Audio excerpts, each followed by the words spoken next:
বন্ধুগণ নমস্কার। প্রথমে আপনাদেরকে আপনারা আমার চ্যানেলটি সাবস্ক্রাইব করে ভিডিওটি লাইক ও শেয়ার করবেন। রাশিয়া এবং ইউক্রেনের যুদ্ধ ভয়ানকভাবে চলছে।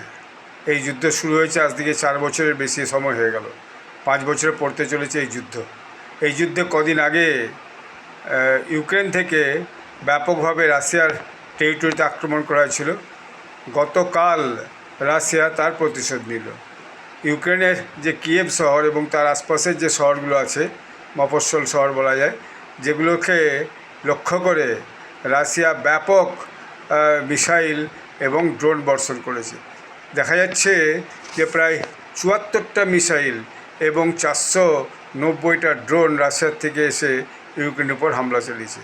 এই যে ভয়ানক হামলা, এই হামলায় প্রায় 13 জন মারা গেছে এবং 80 জন ইনজিওর্ড হয়েছে। তো প্রেসিডেন্ট জেলেনস্কি, যিনি ইউক্রেনের প্রেসিডেন্ট, তিনি গেছিলেন ইরিল্যান্ডে একটা মিটিং করতে, যে ইরিল্যান্ডের কাছ থেকে কিছু সাহায্যের ব্যাপারে, এবং তিনি সেখানে যেটা বলেছিলেন সেটা হচ্ছে যে আজকে ইউক্রেন রাশিয়ার সঙ্গে লড়াই করছে বলে ইউরোপিয়ান ইউনিয়নের দেশগুলো নিরাপদে আছে, তা নাহলে ইউরোপিয়ান ইউনিয়নের দেশগুলোরও ভয়ানক সমস্যা হচ্ছে।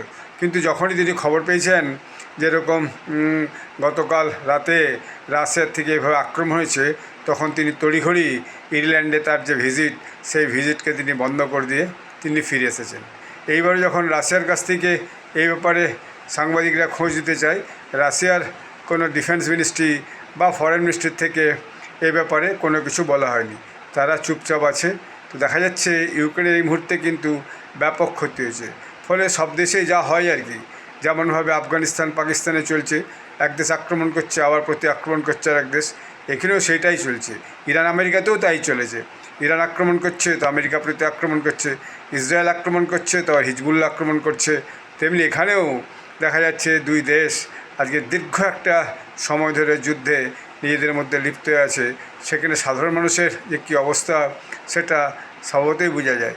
বহু মানুষ মারা যাচ্ছে, সৈন্য সামন্ত মারা যাচ্ছে, ব্যাপক সম্পদের ক্ষতি হচ্ছে, কোথাও কোথাও ইলেকট্রিসিটি সাপ্লাই হচ্ছে, যে বম বর্ষণ করাচ্ছে, মিসাইল বর্ষণ করাচ্ছে।